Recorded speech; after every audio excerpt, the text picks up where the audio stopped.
The frost came early to Soldiers Grove, Wisconsin in the autumn of 1942. Nathaniel Brennan stood in his father's dairy barn, 17 years old, watching his breath cloud in the cold air. The war was an ocean away. The war was coming closer every day. His father stood beside him, missing his left eye from the trenches of France, 1918. The socket wore a leather patch now, worn smooth by 2 decades of weather and work. The old man's remaining eye studied the boy who would soon be gone. "Brennan men finish the job," his father said. "Not for the first time, not for the last. Doesn't matter how hard it gets, doesn't matter what it costs. We finish what we start." Nathaniel nodded. He was tall for his age, lean from farm work, with hands that knew how to fix machinery and shoulders that understood heavy lifting. But he was still just 17.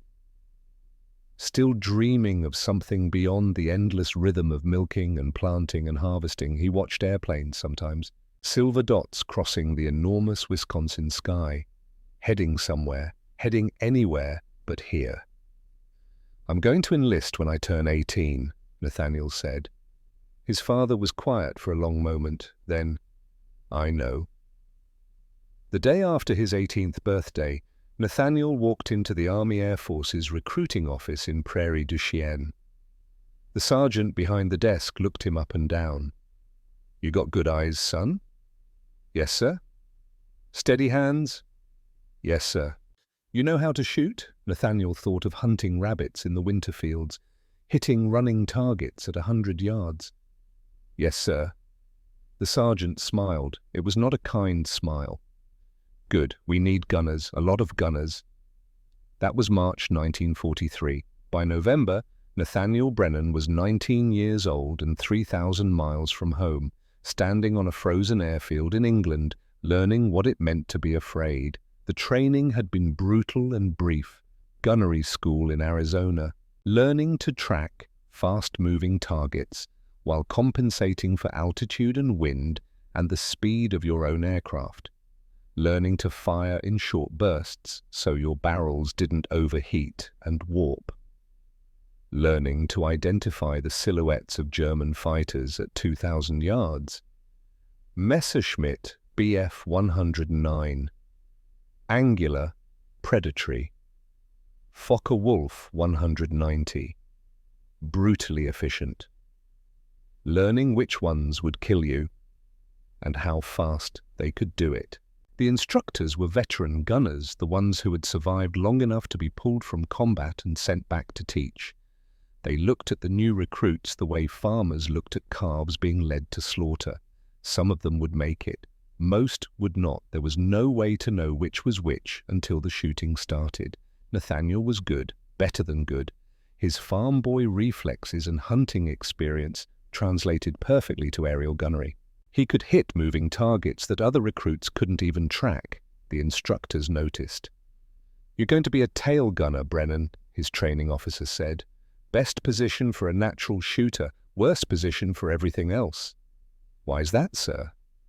"Because you're alone back there, 40 feet from the rest of the crew, just you and the Germans trying to kill you. And tail gunners don't last long. Statistical average is 5 missions. Nathaniel had already completed 4. Tomorrow would be his 5th, his first deep penetration into Germany, his first time over a heavily defended target. Tomorrow was Bremen. Tonight, in the barracks at Snetterton Heath, he sat on his bunk and wrote a letter to Evelyn Whitmore. They had grown up 3 farms apart, known each other since they were children catching frogs in Miller Creek. Started courting when Nathaniel was 16 and Evelyn was 15, got engaged the week before he shipped out. She wore his grandmother's ring. He wore a silver medallion she'd given him, stamped with her initials, E.W. He kept it in his flight suit pocket, against his heart. The letter was short. Letters to loved ones before combat always were. Too much to say, too few words that wouldn't sound like goodbye. "Dearest Evie, First big mission tomorrow. Don't worry, I'll be careful. I'll come home. We'll have that farm we talked about. We'll have those kids you want, I promise. Still yours, N. He sealed it, addressed it, set it on his footlocker where it would be found, and mailed if he didn't come back. Then he tried to sleep. He dreamed of falling. The briefing room at 0600 hours was packed with air crews. 300 bombers were going up today. 3,000 men. The largest daylight raid yet on Bremen's industrial district. The intelligence officer pointed at the map with a wooden stick. Bremen sat on the Weser River in northwestern Germany, deep in enemy territory. Aircraft factories, submarine pens, shipyards, one of the most heavily defended cities in the Reich. Expected flak concentrations here, here, and here. Red circles bloomed on the map like blood in water. Fighter opposition estimated at 15 to 20 Staffels. That's over 200 German fighters, gentlemen. Someone in the back whispered, "Jesus Christ." The intelligence officer didn't pause. 8th Air Force has already lost 6 fortresses this morning. This will not be a milk run. Your job is to put your bombs on target and bring your crews home. In that order. Nathaniel sat with his crew from the B-17, nicknamed Widowmaker. The name had been painted on the nose by the previous crew, all of whom were dead now. No one had bothered to change it. Captain Robert Hayes, pilot. 28 years old, 15 missions completed, steady hands and dead eyes. The kind of man who had seen too much, too fast, and locked it all away somewhere deep. Lieutenant Marcus Thornhill, navigator. 23. This was his first mission too. He kept checking and rechecking his maps with hands that wouldn't quite stay still. And Corporal Warren Calloway, ball turret gunner, 20 years old. Everyone called him War. He'd been Nathaniel's bunkmate since they shipped to England together, the only real friend Nathaniel had made in this frozen hell. War caught Nathaniel's eye across the briefing room and gave him a grin, the kind of grin that said, "We're probably going to die today, but at least we'll die together." Nathaniel tried to grin back. The intelligence officer was still talking. Expected casualties are 20%. That means 60 bombers won't be coming home today. 600 men. Make sure you're not one of them. The briefing ended. The crews filed out to their aircraft. Outside, the November dawn was grey and bitter. Frost covered the hard stands where the B-17s waited like sleeping giants. Their engines would need time to warm up. Their crews would need longer. Nathaniel walked to Widowmaker and stood beneath the tail section. His position, his office, the loneliest spot on the aircraft. The tail gunner sat on a bicycle-style seat at the very back of the bomber, separated from the rest of the crew by the full length of the fuselage. A pair of 50 caliber machine guns were his only company, those and whatever German fighters came hunting. War walked over, already wearing his flight suit and heated gear. The ball turret position was underneath the aircraft, a glass sphere that hung in space with nothing but thin plexiglass between the gunner and the 4-mile drop below. It was arguably worse than the tail. "Hey, farm boy," War said. "You scared?" "Terrified," Nathaniel admitted. "Good. Means you're smart." While War pulled out a battered pack of Lucky Strikes and offered one. Nathaniel didn't smoke, but he took it anyway. Some rituals mattered more than habit. They stood there smoking in silence, watching the ground crews finish their pre-flight checks. Bombs being loaded, fuel tanks being topped off, ammunition being fed into the gun positions.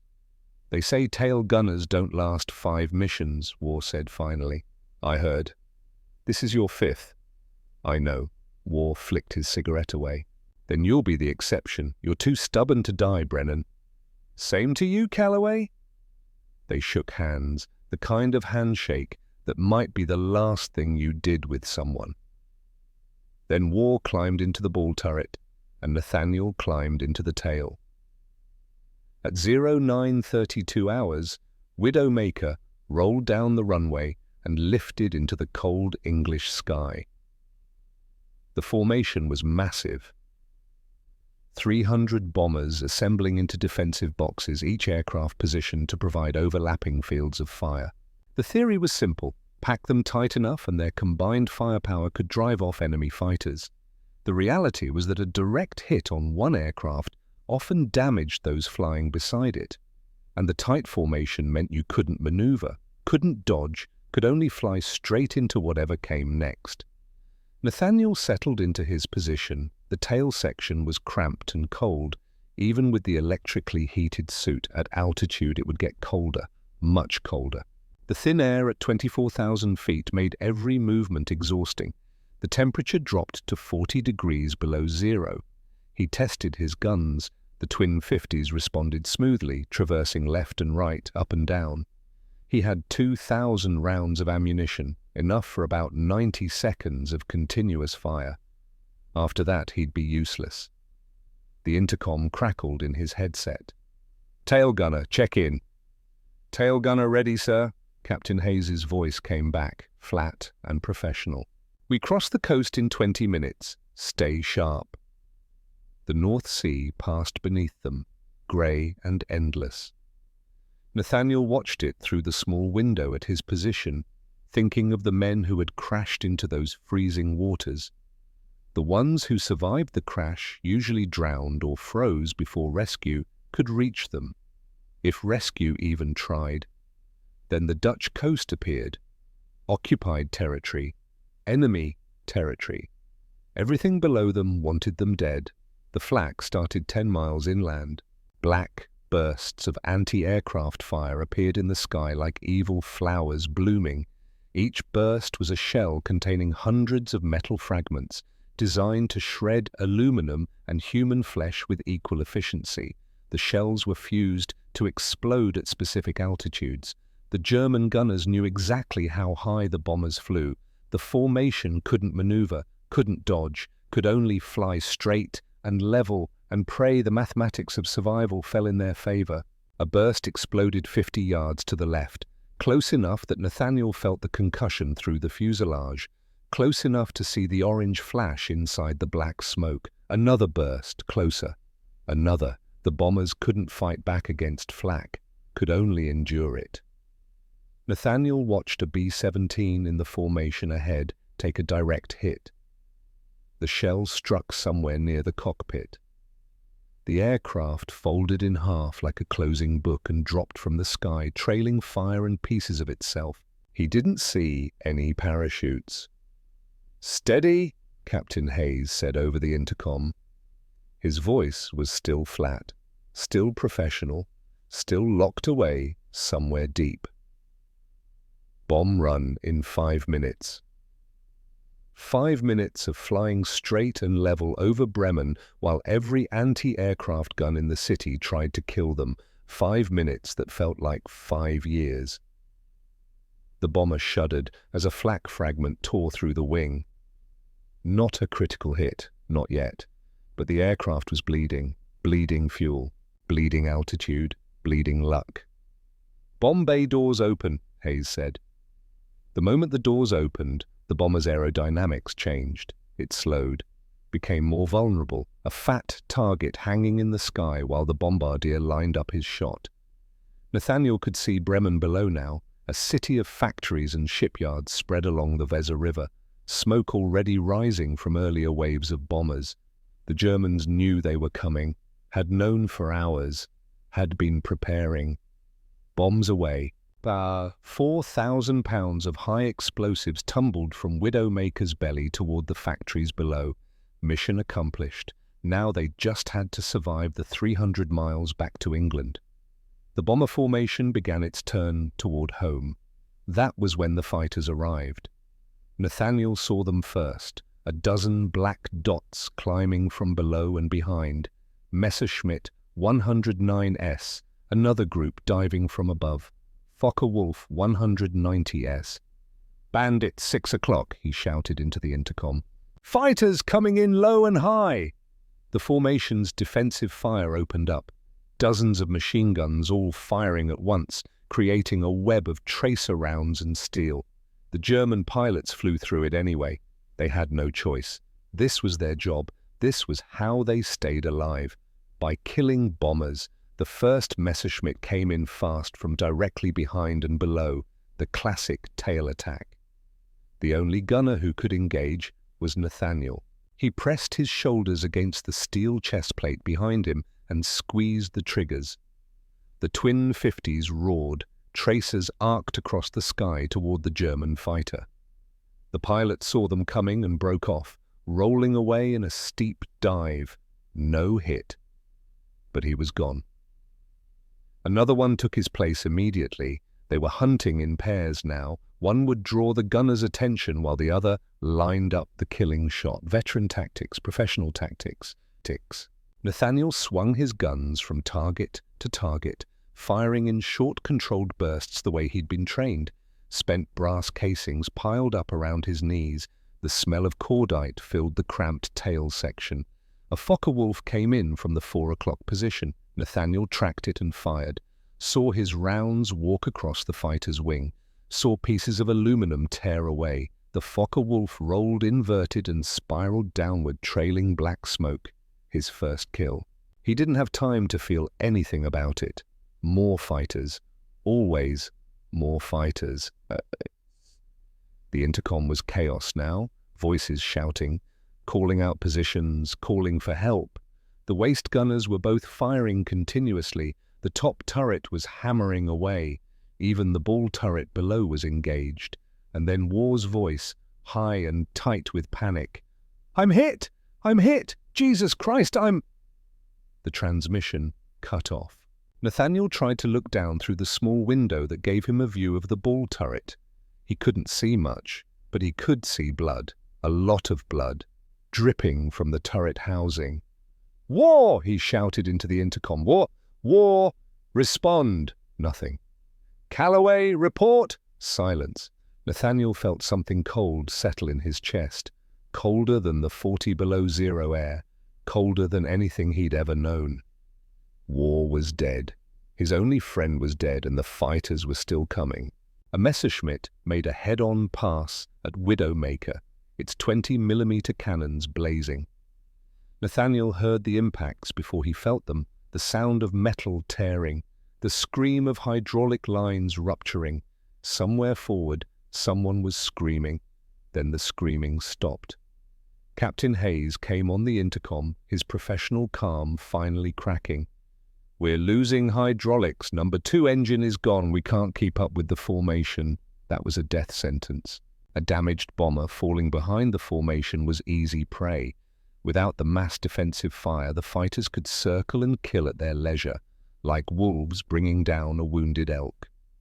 Nathaniel watched the other B-17s pull ahead, watched Widowmaker slip backward in the sky, watched the fighters notice and turn their full attention to the crippled bomber. 15 of them, maybe more, all converging on one aircraft. "All crew, prepare to bail out," Hayes ordered. "I repeat, prepare to bail." A 20mm cannon round punched through the cockpit. Nathaniel heard it over the intercom, heard Hayes make a sound that wasn't quite a word, heard the co-pilot cursing, then heard nothing from the cockpit at all. Both pilots were dead. The bomber began to lose altitude. Nathaniel grabbed his parachute and held it against his chest. Every airman wore one. The silk canopy packed into a canvas container held by straps and buckles. If the aircraft went down, the parachute was your only chance. He looked at it and saw holes, multiple holes, ragged tears where cannon rounds had passed through the fabric and shredded the silk inside. His parachute was destroyed. If he jumped, he would fall 4 miles and die screaming. The choice was taken from him. A Focke-Wulf made another pass, its cannons firing in long, sustained bursts. The rounds stitched across Widowmaker's fuselage like a sewing machine. Nathaniel felt something slam into his left forearm, then his right. Both arms had been hit. Blood soaked through his flight suit sleeves. The pain was immediate and extraordinary, like someone had driven railroad spikes through both his bones. He looked down and saw white fragments of bone protruding through torn fabric and torn flesh. Both his forearms were shattered, but his hands still worked. His fingers could still grip, he could still fight. More cannon rounds ripped through the tail section. The vertical stabilizer above him took multiple hits. Control cables snapped and whipped through the air like steel serpents. The tail section began vibrating violently. Something was very wrong with the aircraft. Nathaniel glanced forward through the small window that gave him a view down the length of the fuselage. He could see the waist gunners lying still, could see the radio operator slumped over his equipment, could see into the nose section where Lieutenant Thornhill was still moving, still alive, blood on his face. 2 men left alive out of 10. And then came the sound, the shriek of tearing aluminum, the scream of structural failure, the sound of physics and aerodynamics and simple brutality doing what they always did to things made of metal and hope. Widowmaker was breaking apart. The fuselage split just forward of the tail section, right where the tail met the main body of the bomber, the point of maximum stress, the point that had taken the most damage. Nathaniel watched the front of the aircraft separate and fall away. The wings, the engines, the cockpit, the bodies of his crew, Captain Hayes and the co-pilot and the flight engineer and the radio operator and the waist gunners and war. All of it tumbling toward the German countryside 4 miles below. The tail section, with Nathaniel trapped inside, began to fall. He was alone now, wounded in both arms, his parachute destroyed, 24,000 feet above enemy territory, falling. The laws of physics offered no mercy. Terminal velocity for a human body was approximately 120 miles per hour. The tail section of a B-17 weighed several thousand pounds. It would fall faster, much faster. Nathaniel Brennan had perhaps 90 seconds to live. The tail section tumbled through the sky. It spun end over end, throwing Nathaniel against the walls of his compartment. His wounded arms screamed with pain. Blood sprayed across the interior. The wind howled through the torn fuselage where the rest of the aircraft had been. He should have been paralyzed with fear. He should have curled into a ball and waited for death. Instead, he looked out through the torn metal and saw the German fighters circling, watching, coming closer to confirm the kill. And something in Nathaniel Brennan, something forged in Wisconsin winters, and his father's stubborn philosophy and Evelyn Whitmore's love and Warren Calloway's friendship, something deep and primal and utterly unbreakable, made a decision. If he was going to die, he was going to die fighting.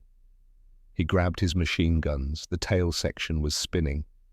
The G-forces pressed him against his seat and then threw him toward the ceiling in rhythmic waves. Aiming was nearly impossible. His broken arms sent lightning bolts of agony up to his shoulders with every movement, but his father's words echoed in his skull. "We don't quit. Not ever."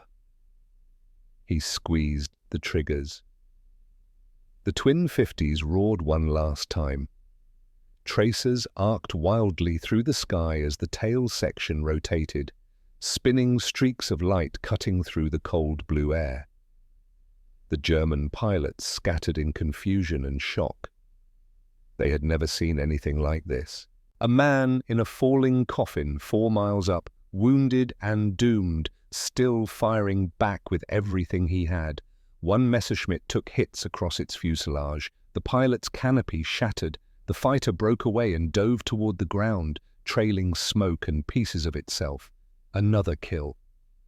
While falling to his death, Nathaniel Brennan had shot down a German fighter. The German pilots pulled back, giving the falling wreckage a wide berth. This wasn't tactics, this was something else. Something they didn't have words for. Respect, maybe. Or fear of what kind of man refused to accept death, even when death was mathematically certain.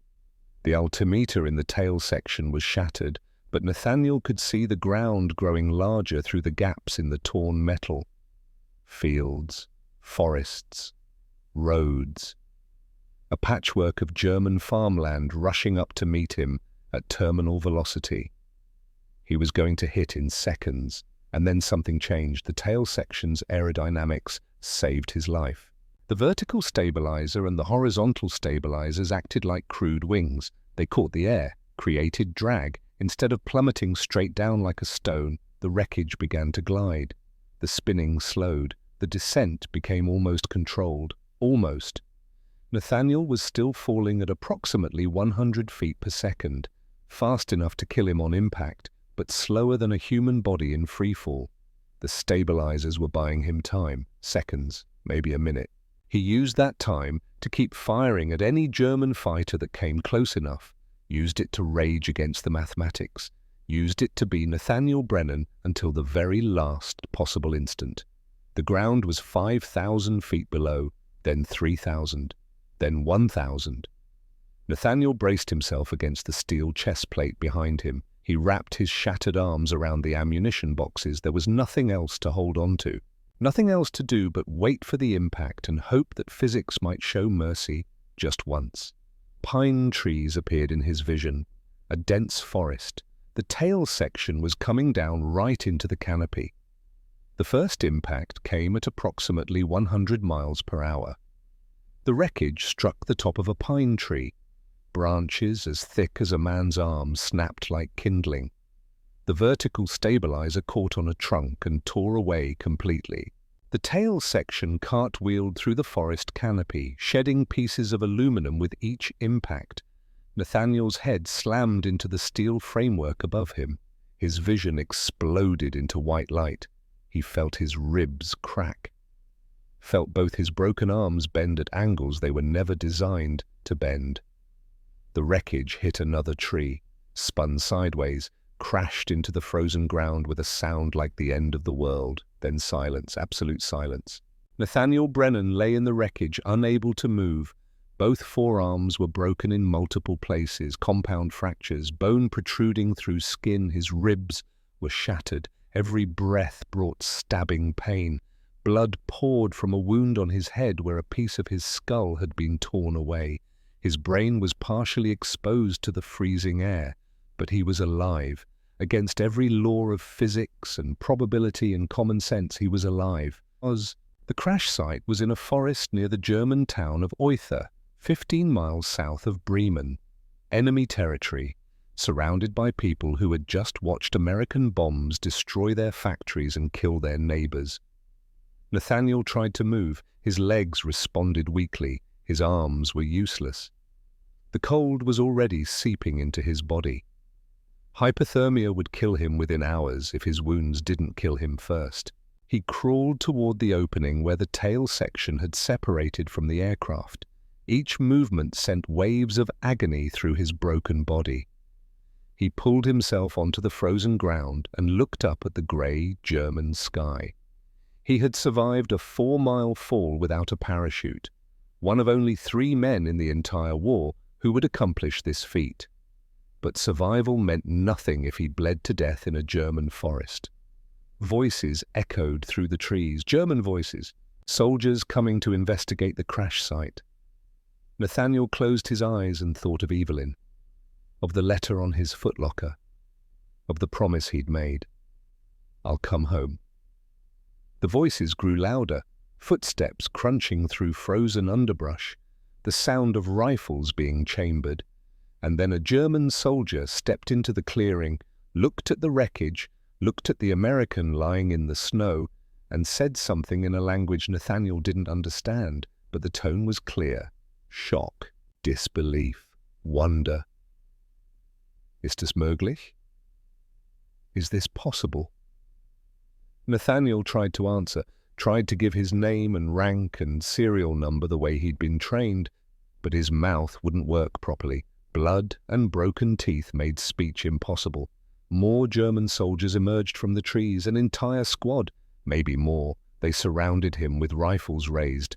One of them, an older man with sergeant's stripes, knelt beside Nathaniel and looked at his wounds. The sergeant's face was hard and weathered, the face of a professional soldier who had seen things that couldn't be unseen. He said something to the other soldiers. They lowered their rifles. The sergeant looked into Nathaniel's eyes and spoke in broken English. "You fall from sky." Nathaniel managed to nod. The sergeant sat back on his heels. "Unmöglich," he whispered. "Impossible." Then he stood and barked orders. The soldiers picked Nathaniel up, trying to be careful with his shattered body, trying not to hurt him more than he was already hurt. It didn't work. The pain when they moved him was beyond description, beyond endurance. Nathaniel heard himself screaming and couldn't stop. They loaded him onto a wooden cart. No stretcher, no blankets, no medical attention. The cart began moving, bouncing along frozen roads toward whatever came next. Nathaniel stared up at the sky through the bare branches of German trees and thought about Evelyn's silver medallion. EW. It was gone now, lost somewhere in the wreckage, or the fall or the violence of the last hour. He thought about Warren Calloway's grin, the kind that said, "We're probably going to die today, but at least we'll die together." He thought about his father's missing eye and the words that had become the foundation of everything Nathaniel was. "We don't quit, not ever. We see it through to the end." The cart rolled on through enemy territory, carrying a 19-year-old farm boy who had fallen 4 miles and refused to die, who had shot at German fighters even while plummeting to his death, who had survived the impossible and now faced 17 months of hell that would test whether survival was truly better than the alternative. Behind them, in the frozen forest, smoke rose from the wreckage of Widowmaker's tail section. Above them, the grey November sky held no answers, only the question that would haunt Nathaniel Brennan for the next 60 years. Why did I live when everyone else died? The cart disappeared into the German countryside. The war continued without him. And in a farmhouse 3,000 miles away, Evelyn Whitmore waited for a letter that would not come. The cart stopped at a military facility Nathaniel would never be able to identify, his vision blurred in and out. Consciousness came in waves. Pain was the only constant. They carried him inside and laid him on a concrete floor. The cold from the floor seeped into his back, into his bones. He could feel it pulling heat from his body like a slow execution. A German medical officer knelt beside him and examined his wounds with clinical detachment. The officer's face gave nothing away. He had seen dying men before, probably thousands of them. The officer stood and spoke to a guard. Nathaniel didn't understand the words, but he understood the tone, the shrug, the finality. "This one won't last the night. Don't waste resources." They left him there. 2 days passed on that concrete floor. No doctor came, no medic, no one offered water or bandages or morphine. The Germans had limited medical supplies, and they were not about to waste them on an enemy airman who would probably die anyway. Nathaniel lay there and felt his body trying to shut down. The exposed brain tissue had begun to swell. His broken arms had turned purple, then black. Gangrene was setting in. Without surgery, he would lose both limbs. Without antibiotics, the infection would spread to his blood. Without intervention, he had perhaps 48 hours to live. The cold was the worst part. The concrete floor pulled heat from him relentlessly. He couldn't stop shivering. The shivering made his broken ribs grind against each other, which made breathing agony, which made him gasp, which made the ribs grind more. A loop of suffering with no escape. German guards walked past periodically. Some looked at him with indifference, others with something that might have been sympathy, but none of them had the authority or the resources to help. On the second night, An officer came, not German, Yugoslav from the insignia on his tattered uniform. A prisoner, like Nathaniel. But this prisoner wore a Red Cross armband. A doctor. He knelt beside Nathaniel and examined his wounds with gentle hands. When he touched the exposed skull, Nathaniel tried not to scream, failed. The doctor spoke in accented English. "You are the one who fell from the sky?" Nathaniel managed a nod. "The guards are talking about you. They say it is impossible. They say you should be dead many times over." The doctor paused. "I agree with them. But you are still breathing. Why?" Nathaniel tried to answer. His mouth was too dry. The doctor held a canteen to his lips and let him drink. The water was the most beautiful thing Nathaniel had ever tasted. "I have to see it through," Nathaniel whispered. "To the end." The doctor studied him for a long moment. Then he stood and walked away. Nathaniel thought that was the end. Thought the doctor had seen the wounds and made the same calculation as the Germans. Not worth saving. But 10 minutes later, the doctor returned with another man, also Yugoslav, also wearing a Red Cross armband. The first doctor knelt again. "I am Dr. Alexander Dimitrov. This is Dr. Ivan Petrovich. We were military surgeons before we were captured. The Germans allow us to treat wounded prisoners because it frees their own doctors for more important patients." He gestured at Nathaniel's wounds. "You need surgery, immediately. Without it, you will die from infection within a day, perhaps less." "Then operate," Nathaniel whispered. "You do not understand," Dimitrov said quietly. "We have almost no supplies, no proper anesthesia, no antibiotics. We will have to set your bones with whatever metal we can find. We will have to clean your skull wound and hope the swelling does not kill your brain, and you will be conscious for all of it." Petrovich added, "Most men die from the shock, from the pain. Their hearts simply stop." Nathaniel looked at both of them. "If you don't operate, I die anyway, right?" "Yes." "Then operate." Dimitrov glanced at Petrovich. Something passed between them, a decision made in silence. "Very well," Dimitrov said, but I warn you, this will be worse than anything you have experienced. Worse than falling from the sky, worse than the crash. You will beg us to stop. You will beg us to let you die." "I won't beg," Nathaniel said. Dimitrov's expression didn't change. "Everyone begs." They carried him to a room that might have been an office once. A wooden table served as the operating surface. A single electric bulb hung from the ceiling. The doctors had assembled their instruments: pliers, wire cutters, a saw, needles and thread. Most of it looked like it had been scavenged from a mechanic's workshop. They strapped Nathaniel to the table, leather restraints around his chest and legs, not around his arms. Those were too badly damaged to restrain. Petrovich held a leather strap near Nathaniel's mouth. "Bite this, it will help." "Help what?" "Help keep you from biting through your tongue when you scream." Nathaniel took the strap in his teeth. Dimitrov stood over him with a scalpel. "I am going to tell you what I am doing as I do it. Some patients find this helps them endure, others do not. If you want me to stop talking, blink 3 times. "Understood," Nathaniel said around the leather. "Good. We begin with your left arm. The radius and ulna are both shattered in multiple places. I need to remove the bone fragments, set what remains, and stabilize with pins."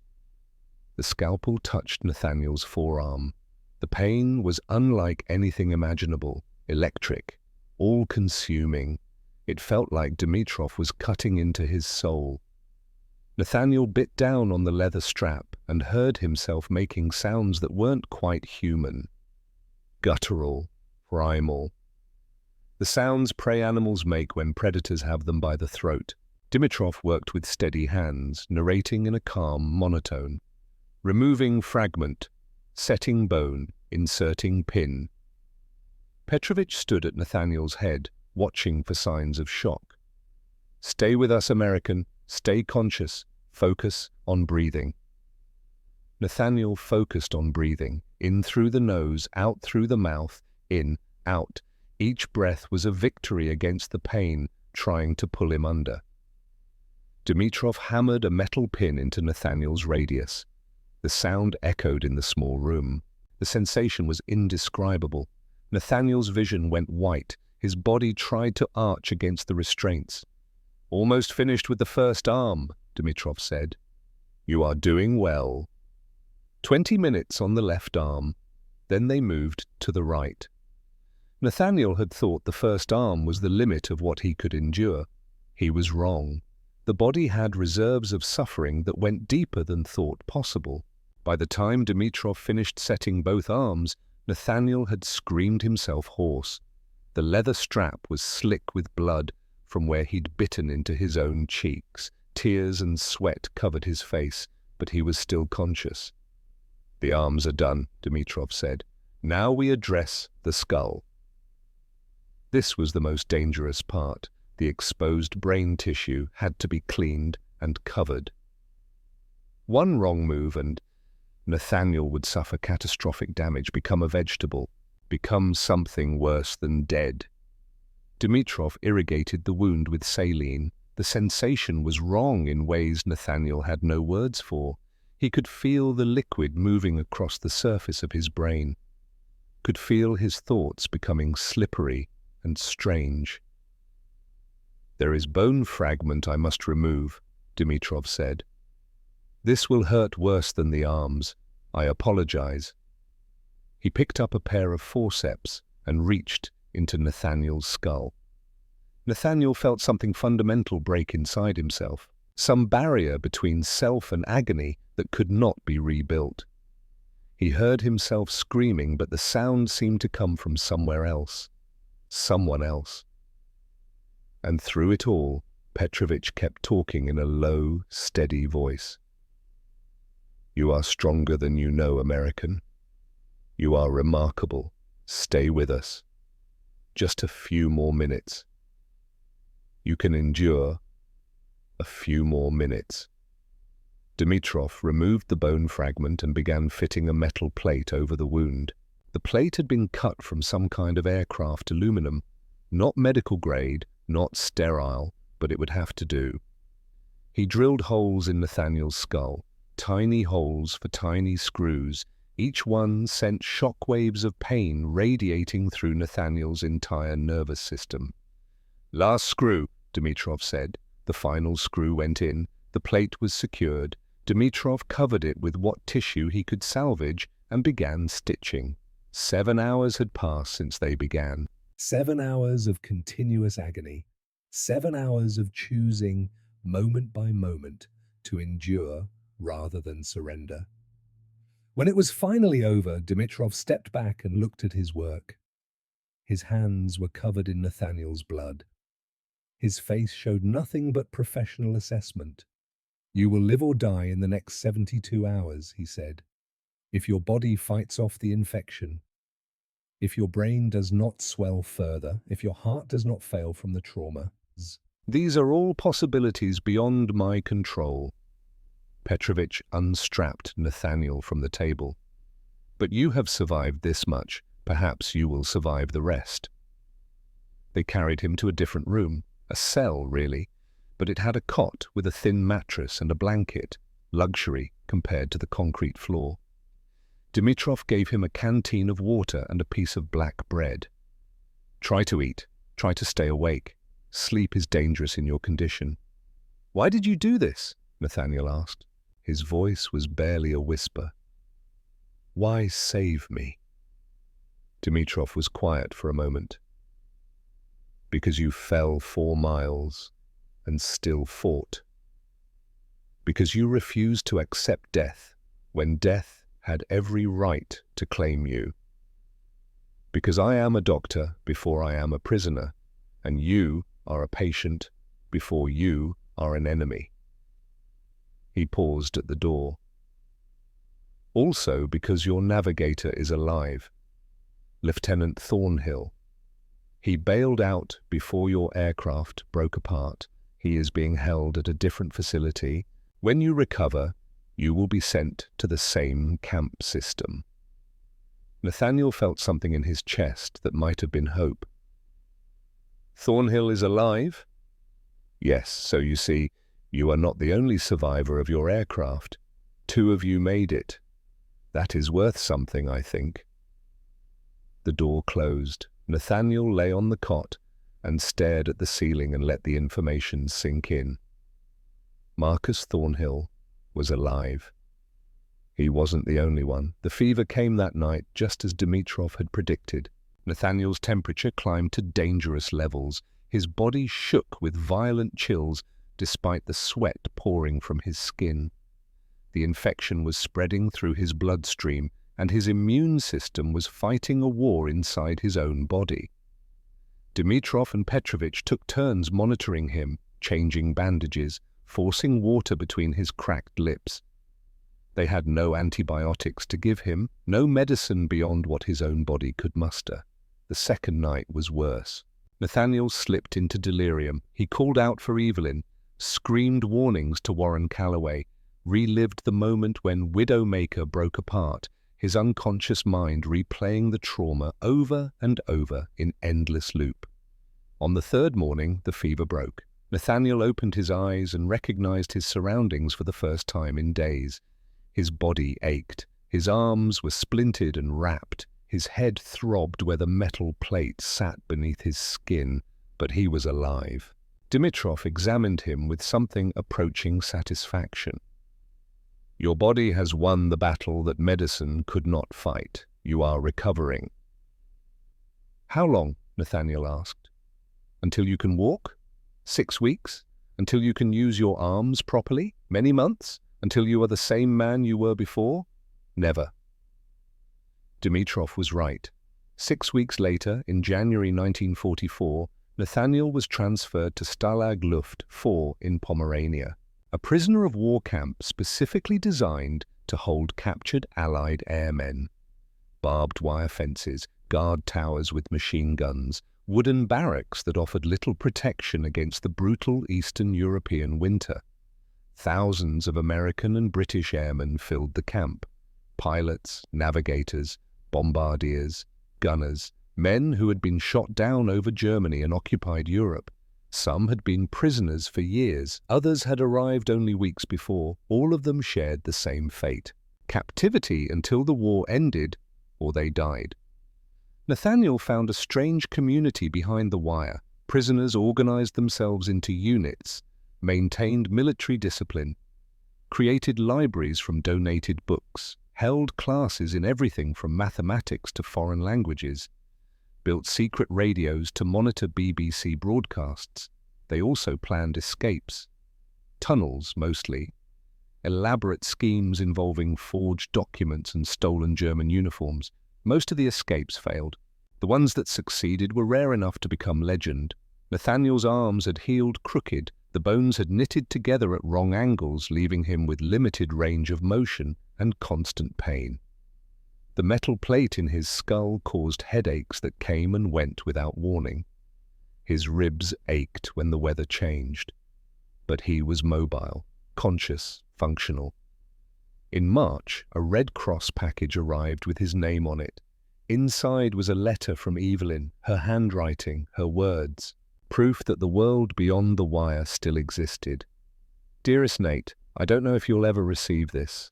I don't know if you're alive. The army says you're missing in action. They won't tell me anything else. But I have to believe you're out there somewhere. I have to believe you're coming home. I'm still wearing your grandmother's ring. I'm still waiting. I'll wait as long as it takes. All my love, Evie." Nathaniel read the letter 17 times, memorized every word, held it against his chest where the silver medallion used to rest. Then he found paper and a pencil and wrote back through the Red Cross system. "Dearest Evie, I'm alive. I'm a prisoner in Germany. I'm I'm surviving. I'll come home, I promise. Still yours, N. He didn't tell her about the fall, about the surgery, about Warren Calloway dying in the ball turret. Some things couldn't be put into letters that censors would read. Some things couldn't be put into words at all. The months ground forward. April, May, June. The camp provided minimal rations, thin soup, black bread, occasionally potatoes or turnips. The Red Cross packages supplemented the diet when they arrived, but deliveries were unpredictable. Nathaniel lost weight. Most prisoners did, 20, 30 pounds. Some lost more, their bodies consuming themselves to stay alive. But Nathaniel maintained his discipline, participated in the camp routines, attended classes, listened to the secret radio broadcasts that told them the war was slowly, impossibly slowly, turning in the Allies' favor. D-Day came in June. The invasion of Normandy. The beginning of the end, though no one knew how long that end would take. Then came July, and the Hell Ship. German authorities decided to move several hundred Allied prisoners across the Baltic Sea. The vessel was an aging freighter, never designed to carry human cargo. Guards forced the prisoners into the hold below deck, a dark metal cavern with no ventilation, no sanitation, and no space to move. Nathaniel descended into that hold with 200 other men. The hatch closed above them. The ship began to move. And the nightmare began. The hold was completely dark. No light, no windows, nothing but absolute blackness and the sounds of 200 men breathing and moving and slowly going mad. Prisoners could not see their own hands, could only hear groaning, coughing, retching, men suffering from dysentery who could not reach the single bucket designated as a latrine. The stench became unbearable within hours. Human waste, vomit, sweat, fear, all of it trapped in a sealed metal box. The crossing lasted 4 days. 4 days in complete darkness. 4 days with no food and almost no water. 4 days listening to men lose their minds. Nathaniel stayed near one wall, his back pressed against the metal. He organized the men around him into a system. They shared water when it came. They talked to keep each other sane. They said prayers over the men who died. 23 men died in that hold. Their bodies remained among the living because there was nowhere else to put them. Men went mad from the darkness and the smell and the constant rolling of the ship. They screamed. They fought. They prayed. Some simply stopped responding and had to be checked for pulse to determine if they were still alive. Nathaniel kept talking, kept the men near him, focused on something beyond the horror. He told them about Wisconsin, about dairy farms and clear rivers and wide skies, about Evelyn and the life he was going to build when the war ended. "You believe that?" someone asked in the darkness. "You really think we're getting out of this?" "Yes," Nathaniel said, "because I didn't fall 4 miles from the sky to die on a ship." When the hatch finally opened on the 5th day, Nathaniel climbed out into grey daylight with eyes that had forgotten how to see. His clothes were soaked with filth. His body had shed more weight it could not afford to lose. The Hell Ship delivered its surviving cargo to another camp in Prussia. More barbed wire, more guard towers, more thin soup and black bread. More waiting for a war that seemed like it might never end. But this camp was different, harsher. The guards were older men, pulled from retirement to manage prisoners while younger soldiers died on the eastern and western fronts. These guards had fought in the First War, had their own scars, their own losses. August became September. September became October. Nathaniel's body adapted to starvation the way it had adapted to everything else. Slowly, painfully, but it adapted. He learned to function on 800 calories a day, learned to ignore the constant gnawing hunger that never fully went away. The metal plate in his skull became his barometer. When it ached more than usual, Snow was coming. The other prisoners started asking him for weather predictions. "What does your head say, Brennan?" He became a fixture in the camp. The American who fell from the sky. Guards would bring new prisoners to look at him, point and whisper. That one survived 4 miles without parachute, unmöglich. Some of the guards were cruel. Most were simply tired. Tired of war, tired of watching young men die, tired of a conflict they increasingly understood was lost. In November, the first anniversary of his crash arrived. Nathaniel marked it silently. 1 year since Widowmaker broke apart. 1 year since Warren died screaming in the ball turret. 1 year since Captain Hayes and 8 others tumbled toward the German earth. 1 year of captivity. How many more? The thought tried to break him, tried to pull him down into despair. But Nathaniel had learned something in that 7-hour surgery. Had learned it when Dimitrov removed bone fragments from his skull while he was conscious. He could endure anything for 1 more minute, and then 1 more after that, and then 1 more. December brought the coldest temperatures yet. The Baltic winter was different from Wisconsin winters, wetter, more penetrating, the kind of cold that seeped into bones and stayed there. The camp doctor's prediction haunted him, the metal plate conducting cold directly into his brain. He could feel it happening. The headaches growing worse, his vision blurring more frequently. Balance problems that made him stumble and nearly fall. The plate was slowly killing him. By January 1945, Soviet artillery could be heard in the distance, a low, constant rumble like thunder that never stopped. The sound was growing louder each day, coming closer. Liberation was approaching. The question was whether Nathaniel would survive long enough to see it. The guards were nervous now, jumpy. Some began deserting in the night, shedding their uniforms and disappearing into the frozen countryside. The older guards, the ones who remembered the last war, knew what was coming. Germany was losing. Again. And this time, the Russians were coming from the east. Not an army known for mercy toward those who had invaded their homeland. On February 5th, 1945, the camp commandant called an assembly, all prisoners in the yard, thousands of skeletal men standing in formation in the freezing air. The commandant spoke in German. A translator repeated his words in English. Soviet forces are approaching. This camp will be evacuated. All prisoners will march west on foot. You will obey all orders. Anyone who falls behind will be shot. Anyone who attempts to escape will be shot. We depart at dawn tomorrow. Prepare yourselves. The assembly was dismissed. Nathaniel stood in the yard as the other prisoners filed back to their barracks. He looked up at the grey sky and felt the metal plate in his skull throbbing with cold. 600 miles to walk. Maybe more. In the coldest winter in decades, with a body that was already shutting down from starvation and a piece of metal in his head that was freezing his brain, he should have felt despair, should have felt the impossibility of it crushing down. Instead, he thought of his father's words, thought of Evelyn's letters, thought of Warren Calloway's grin and the promise he'd made to come home. He was going to walk those 600 miles, or die trying.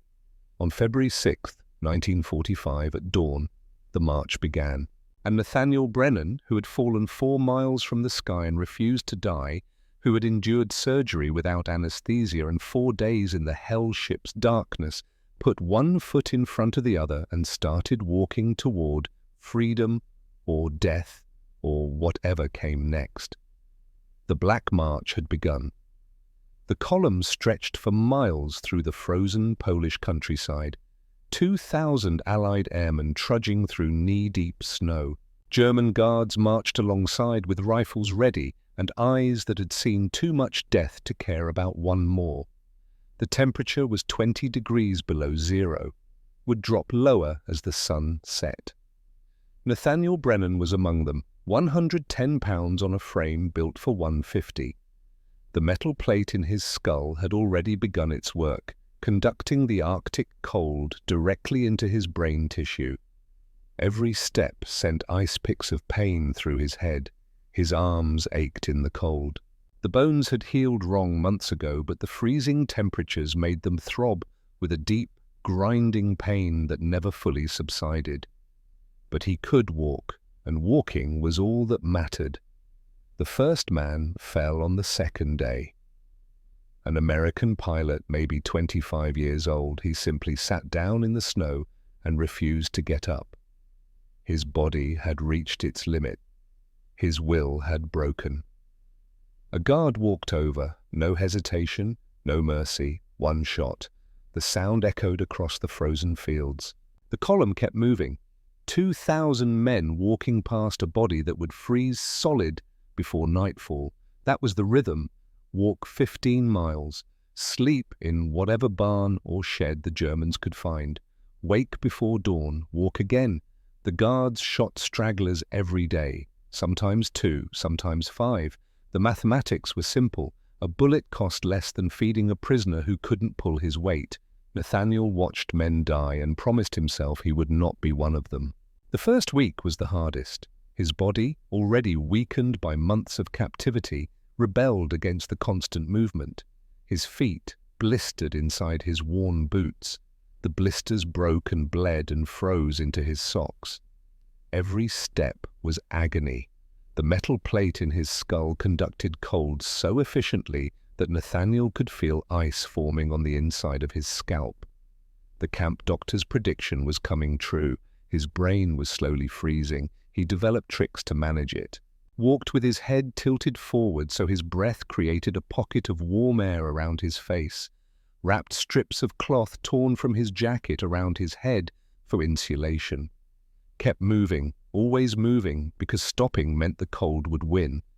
They slept in barns filled with animal waste, drank from ditches contaminated with human sewage from villages they passed, ate raw potatoes stolen from frozen fields when the guards weren't watching. Men died from dysentery, from typhus, from pneumonia, from simple exhaustion and despair.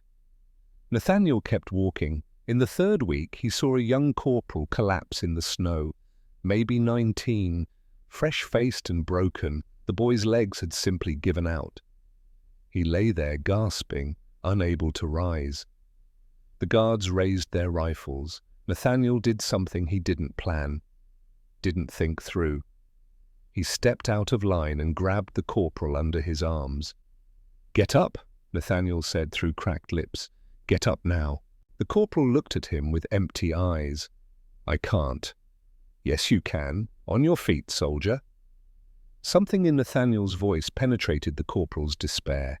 He struggled upright. Nathaniel supported him with his crooked, aching arms and got him back into the column. The guards watched but didn't shoot. Maybe they respected the effort. Maybe they just didn't care. Either way, the corporal lived another day. That night, sleeping in a barn that stank of pig waste, the corporal asked Nathaniel why he'd helped. "Because we see it through to the end," Nathaniel said. "We don't leave men behind." "What end?" "Staying alive, getting home, honoring the ones who didn't make it." The corporal was quiet for a moment. "I heard about you. You're the one who fell from the sky, who kept shooting all the way down." "That's me." "Why didn't you just give up when you were falling, I mean? Why keep fighting?" Nathaniel thought about Warren Calloway's grin, about Captain Hayes's professionalism under fire, about the 8 men who died when Widowmaker broke apart. "Because they were watching," he said finally. "My crew. They were dying, and they were watching me in the tail. If I gave up, what would that say about all of us? About what we tried to do?" The corporal nodded slowly. "So you kept fighting. I kept fighting. I'll try to remember that. Tomorrow, when it gets hard." "Good," Nathaniel said, "because tomorrow will be hard, and the day after, and every day until we're free." The fourth week brought a blizzard. Snow fell so thick that visibility dropped to 10 feet. The column kept moving anyway. Men walked into each other in the whiteout, fell and were trampled by the men behind them. Nathaniel tied a rope around his waist and connected himself to the prisoners ahead and behind. They moved as a linked chain through the storm, no one able to see, everyone trusting that the man in front was still going the right direction. The storm lasted 3 days. 17 men died in those 3 days, some from exposure, some from simply walking off the road into deep drifts and disappearing. When the storm cleared, the column had lost 50 yards of its length to death and snow. Nathaniel's weight dropped to 100 pounds. His body was consuming itself for fuel, muscle, Fat. Anything that could be converted to energy for the next step. His ribs stood out like ladder rungs. His face became a skull covered in skin, but his legs still worked. And that was enough. By March, the column had covered 300 miles, halfway. The guards were growing more nervous. Soviet artillery could be heard in the east, growing louder each day. American forces were pushing from the west. Germany was collapsing. Liberation was coming. The question was whether Nathaniel would live long enough to see it. The metal plate in his skull had created a constant grinding headache that never subsided. His vision blurred periodically. He would lose balance and nearly fall, catching himself at the last second. His brain was dying, slowly, cell by cell. The cold was winning. In late March, Nathaniel collapsed, not from choice, not from despair. His legs simply stopped working. He fell face first into the snow and couldn't get up.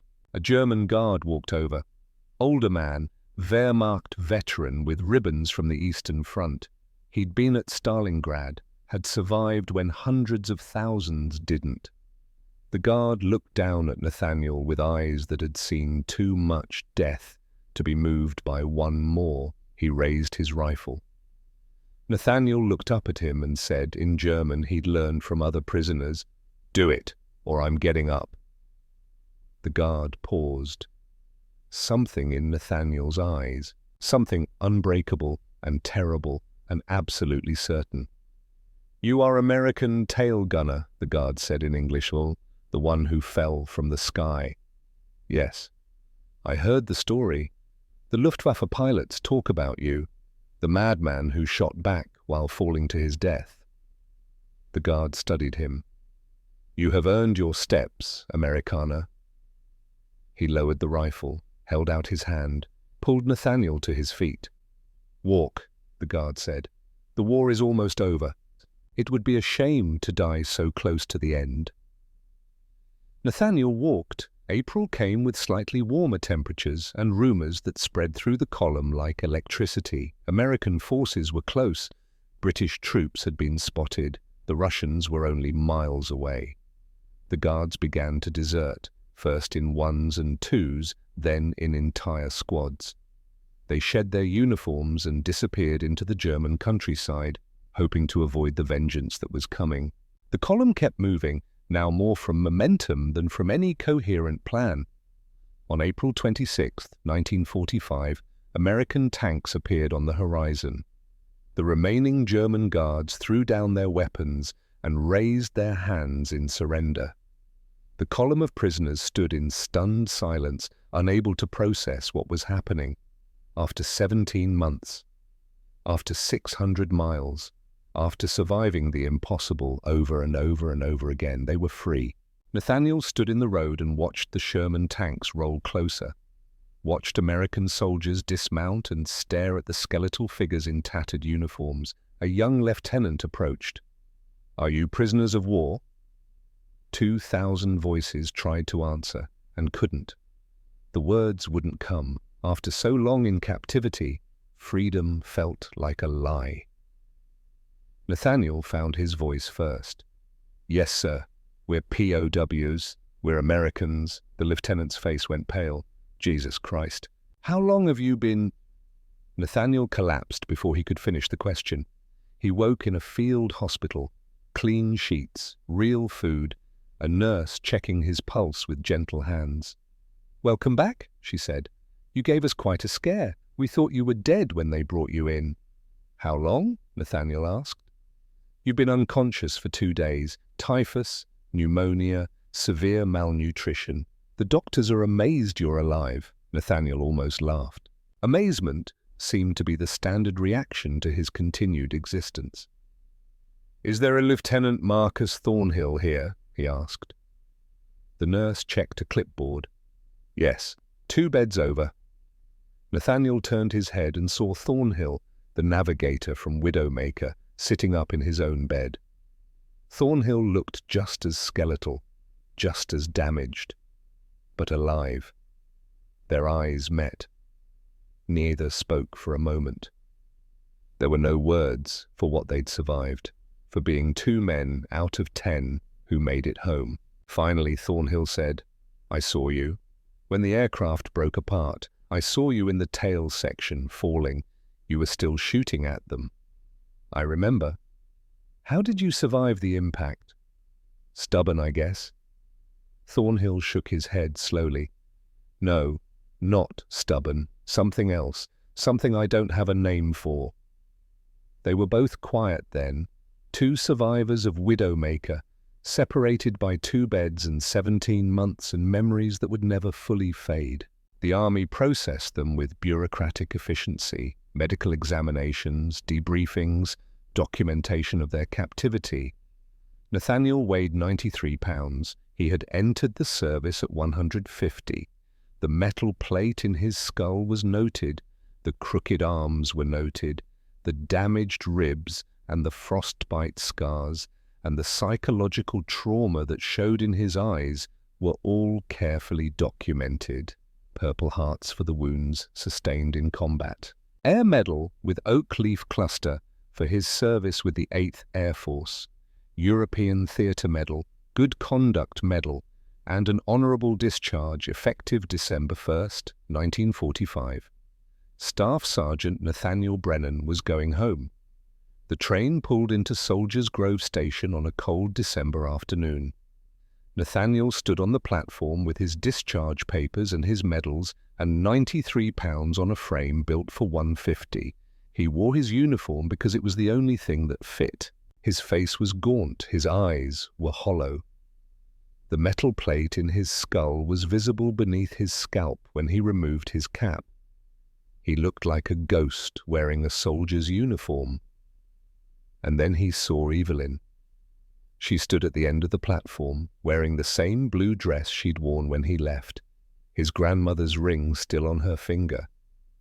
Her face older now, marked by 2 years of not knowing if he was alive or dead. Their eyes met across the platform. Evelyn ran to him, didn't hesitate, didn't recoil from how he looked, just ran and threw her arms around him and held on like she might never let go. "You came back," she whispered. "You promised, and you came back." Nathaniel held her with his crooked arms and felt something break inside himself. Not pain, the opposite. Something that had been frozen for 17 months finally beginning to thaw. "I'm home," he said. "I'm home." They were married 3 weeks later, Christmas Day, 1945, in the same church where they'd been baptized as children. Nathaniel and Evelyn built a life on a small farm outside Soldiers Grove, bought 50 acres with his military back pay, built a house with his own hands, working around his damaged arms and frequent headaches. They had 9 children over the next 15 years, 3 boys, 6 girls, a house full of noise and laughter and the ordinary chaos of family life. Nathaniel went back to dairy farming. The rhythm of it was familiar. Comforting, morning milking, feeding, cleaning, evening milking, the same tasks his father had done, that his grandfather had done. The war was an ocean away. The war was in every nightmare. The children asked about the metal plate, about the scars, about why their father sometimes woke screaming in the middle of the night. Nathaniel deflected. "Old injury. Not important. Who wants breakfast?" He never spoke about the fall, about the surgery, about Warren Calloway dying in the ball turret, about the Black March. Evelyn knew the pain was there, saw it in his eyes on certain days, the way he'd go quiet and distant, the way he'd stand in the barn and stare at nothing for long minutes. She never pushed. Just stayed close and waited for him to come back to the present. The nightmares never stopped. 2-3 times a week, Nathaniel would wake screaming, falling, always falling, watching his crew die, watching Warren's blood drip from the ball turret. He'd sit on the edge of the bed afterward, breathing hard, while Evelyn rubbed his back and whispered that he was safe, that he was home, that the war was over, but the war was never over, not really, not for the men who'd fought it. Every year, on November 29th, Nathaniel wrote a letter. "Dear Mrs. Calloway, your son Warren served with honor. He was brave, he was my friend, I think of him often. Respectfully, Nathaniel Brennan." He never mailed the letters, never could find the right words to tell Warren's mother what had actually happened, that her son had died screaming in a glass ball 4 miles above Germany, that Nathaniel had heard every second of it over the intercom and could do nothing. The letters went into a box in the barn, year after year, 60 letters to a woman who probably wanted to know how her son died but would be destroyed by the truth. Nathaniel's children grew up, graduated high school, some went to college, some stayed in Soldiers Grove. All of them eventually learned that their father had been in the war but would never talk about it. "Why won't Grandpa tell us?" Nathaniel's oldest grandson asked Evelyn once. "Because some things hurt too much to speak out loud," she said. "And your grandfather has been hurting for a very long time." The years passed. The 1950s became the 1960s, became the 1970s. Nathaniel's hair turned grey, then white. His damaged arms grew weaker. The metal plate in his skull caused headaches that came more frequently. But he was alive, raising his family, working his farm, outliving most of his fellow prisoners and nearly all of his crewmates. The farm boy who should have died a dozen times over was still here. In 2007, Nathaniel was 83 years old. His children were grown with children of their own. Evelyn still wore his grandmother's ring. They'd been married 62 years. The Wisconsin Board of Veterans Affairs nominated him for the Veterans Hall of Fame. Recognition for his service and survival, journalists started calling, asking for interviews, wanting to know about the tail gunner who fell from the sky. Nathaniel declined them all, until his grandson Derek came home from Iraq. Lieutenant Derek Brennan, United States Marine Corps, 25 years old, 2 tours in Fallujah and Ramadi. He came back different, quieter, with eyes that looked like his grandfather's. The family gathered for Sunday dinner in late November. Derek sat at the table but didn't eat, didn't talk, just stared at his plate like it held answers to questions he couldn't articulate. Nathaniel watched his grandson and saw himself 60 years earlier. Saw the weight of things that couldn't be unseen. The guilt of surviving when others didn't. After dinner, Nathaniel found Derek sitting alone on the porch. "You remind me of someone," Nathaniel said. Derek looked up. "Who?" "Me, in 1945, when I got home." "I heard you don't talk about the war." "I don't."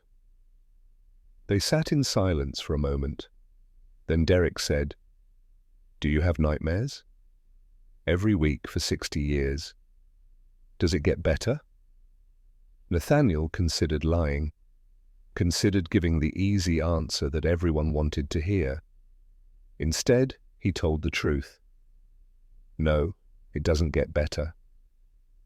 You just learn to live with it. Or you don't talk about it and let it eat you from the inside, which is what I did." Derek turned to look at him. "And how did that work out?" "Poorly. I spent 60 years carrying weight that might have been lighter if I'd shared it. I stayed silent because I thought that's what strong men did. Turns out I was wrong." Nathaniel took a breath, made a decision. "Let me tell you about a day I should have died," he said. November 29th, 1943. About a tail gunner who fell 4 miles from the sky and kept shooting all the way down. And for the first time in 60 years, Nathaniel Brennan spoke about the war. He told Derek everything: the fall, the surgery, Warren Calloway's death, the Black March, the survivor's guilt that had haunted him since 1945. When he finished, Derek was quiet for a long time. "Why did you tell me?" he asked finally. "Because you need to know you're not alone, that what you're feeling isn't weakness. It's the price we pay for surviving when others don't. And because silence doesn't work, son. It just doesn't work." Derek nodded slowly. "Thank you, Grandpa." That conversation changed something in Nathaniel. Broke the dam that had held 60 years of silence. He started accepting interview requests, spoke at veterans events, told the story of Widowmaker and the impossible fall and the 17 months in hell. His message was always the same: you don't dishonor the dead by surviving. You dishonor them by wasting the life they gave you. In 2008, the town of Soldiers Grove named a street after him. Nathaniel Brennan Way, a permanent marker in the community where he was born and where he'd spent his entire life. At the dedication ceremony, Nathaniel stood before a crowd of veterans and families and journalists and said, "This isn't for me. This is for the men who didn't come home. For Warren Calloway and Captain Hayes and 8 other men who died when our aircraft broke apart. For the prisoners who didn't survive the Black March. For every airman who fell from the sky and didn't get back up. I'm just the one who's here to tell their story." The crowd stood and applauded. And Nathaniel Brennan, who had fallen 4 miles and refused to die, who had fought all the way down and kept fighting all the way home, finally allowed himself to feel something other than guilt. Peace. Not complete, not perfect, but enough. On March 23, 2014, Nathaniel Brennan died peacefully in his sleep. He was 89 years old. Evelyn was beside him, holding his hand. 70 years had passed since the day German flak cut Widowmaker in half. 70 years since he kept shooting while falling to his death. 70 years of nightmares and memories and the slow, difficult work of surviving. The funeral was held at the same church where he'd married Evelyn. Full military honors, flag-draped coffin, rifle salute, taps played on a brass bugle that echoed across the frozen Wisconsin fields. Captain Derek Brennan, now teaching at Quantico, delivered the eulogy. "My grandfather taught me that heroes don't quit," Derek said. "Even falling, even dying. They see it through to the end. He fell 4 miles from the sky and kept shooting, survived 17 months in hell and kept walking, carried guilt for 60 years and kept living. And in the end, he taught his family that strength isn't about never breaking, it's about what you do after you break." After the burial, while cleaning out Nathaniel's workshop in the barn, Derek found a wooden box tucked in the rafters. Inside were 60 letters, all addressed to Mrs. Calloway. All written on November 29th of every year from 1946 to 2006. All unsent. Derek read them, every one, watched his grandfather's handwriting change over the decades, watched the words stay the same. "Your son was brave, he was my friend. I think of him."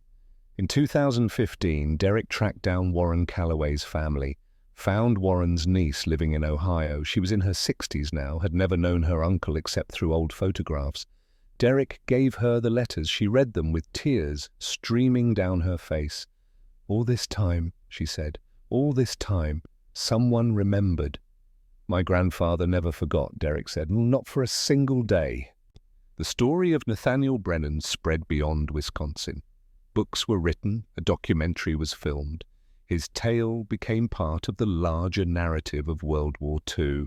Only 3 Allied airmen in the entire war survived falls from destroyed aircraft. Nathaniel Brennan was one of them. He fought all the way down. and he kept fighting all the way home.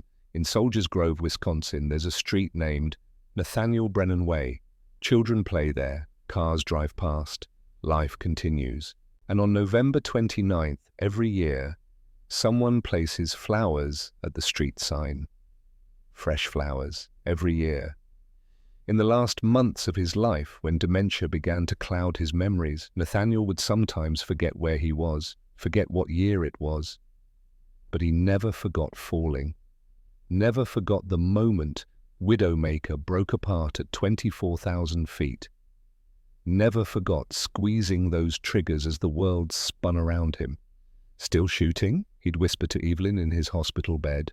Even falling, still shooting. I know, love, she'd say. You never stopped fighting. That was the truth that defined his life. Not the fall itself, not the survival, but the refusal to surrender even when mathematics said death was certain.